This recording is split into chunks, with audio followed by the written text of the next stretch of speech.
যে আমাদের সরকার এলে বা আপনাদের আশীর্বাদে এলে আমরা অন্নপূর্ণা যোজনা চালু করব। ৩,০০০ টাকা করে উপযুক্ত প্রাপকদেরকে চিহ্নিত করে তাদের সরাসরি ডাইরেক্ট বেনিফিট ট্রান্সফার সিস্টেমের মধ্যে অর্থ আমরা পাঠিয়ে দেব। তাই তিনি যে গ্যারান্টি দিয়েছিলেন সেই গ্যারান্টির আজকে পূরণ করার দিকে আমরা অনেকটা এগিয়ে গেলাম। এই কর্মসূচি প্রথম যখন আমাদের সরকার হাতে নেয় অল্প সময় আমরা পেয়েছিলাম। ৩রা জুন আমরা ২৭ লক্ষের কিছু বেশি অ্যাকাউন্টে ৩,০০০ টাকা করে পাঠিয়েছিলাম।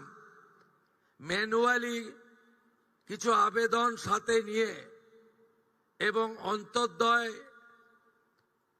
অন্নপূর্ণার যে আমাদের ডাটা ছিল অর্থাৎ খাদ্য সরবরাহ দপ্তরের, তাকে বেস করে অক্লান্ত পরিশ্রম করে ১,৬০,০০,০০০ আবেদনকারী ঝাড়াই বাছাই করে আমাদের সবকে পোর্টালে আপলোড করতে হয়েছে। এটা সরকারের টাকা, সরকারের টাকা উপযুক্ত প্রাপকরাই পাবেন, এটাই এই নীতিতেই আমরা বিশ্বাস করি।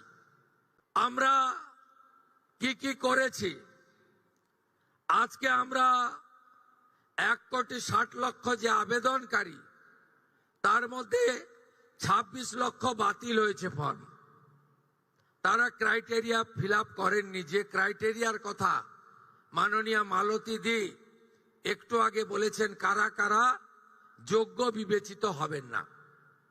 বাকি যে ১,৩০,০০,০০০ বেশি ঝাড়াই বাছাইতে তারা যোগ্য বিবেচিত হয়েছেন। আমরা বেলা ১টার সময় আজকে টাকা ট্রান্সফার করলাম ১,৯,৯২,৩৭৮ জনকে।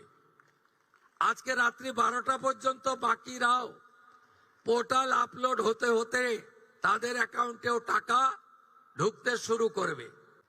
আজকেই আমরা ইতিমধ্যে ১,১০,০০,০০০ অ্যাকাউন্টে ঢুকিয়েছি।